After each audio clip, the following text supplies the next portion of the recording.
क्या IVF treatment के बाद नेचुरल प्रेगनेंसी पॉसिबल है?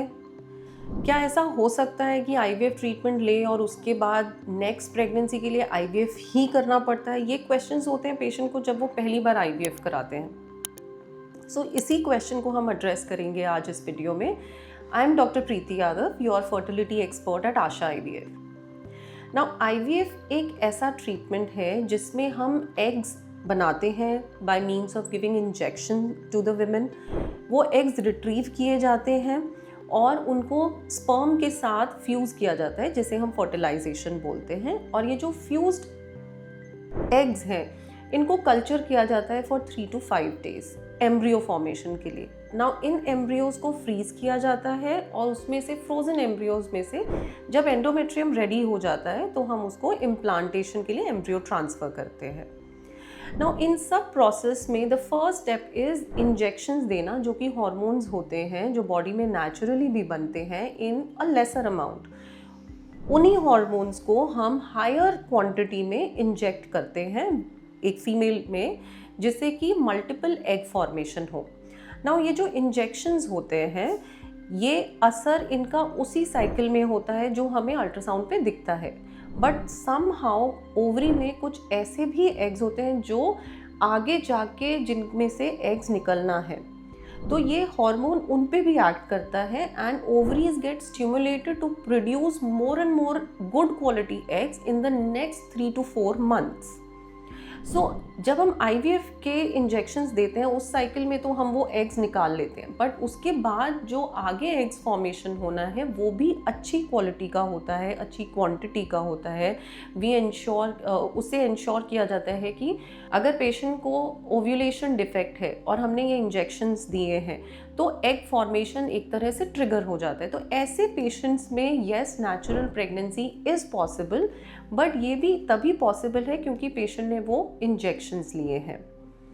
अब कुछ पेशेंट्स जिनमें कि कारण इस तरह का है कि नेचुरल प्रेगनेंसी हो ही नहीं सकती है, जैसे कि दोनों ट्यूब्स का ब्लॉक होना या स्पर्म की क्वांटिटी ही नहीं होना या फिर यूट्रस के एंडोमेट्रियम में कुछ ऐसा प्रॉब्लम है, जब तक वो ट्रीट ना किया जाए तब तक प्रेगनेंसी नहीं रुक सकती है। तो जब कारण इनफर्टिलिटी का ये सब होता है तो natural pregnancy is not possible.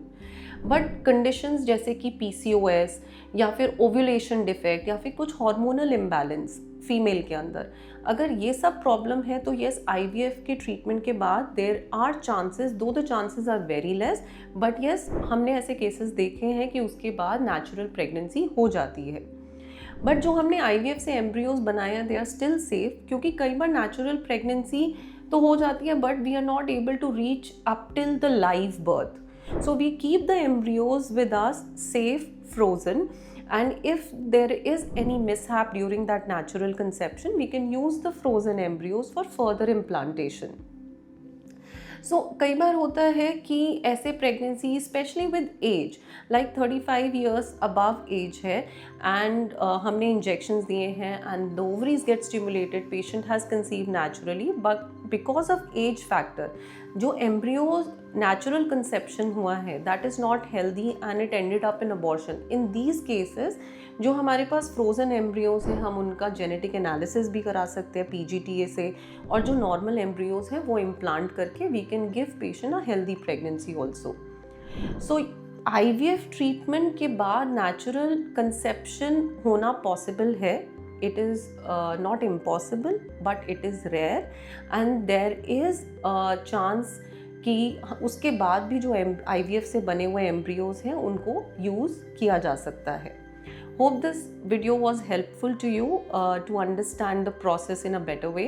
अगर आपको इससे रिलेटेड कोई डाउट है तो आप कमेंट सेक्शन में पूछ सकते हैं, एंड अगर ये वीडियो आपको अच्छा लगा तो please share it. Thank you.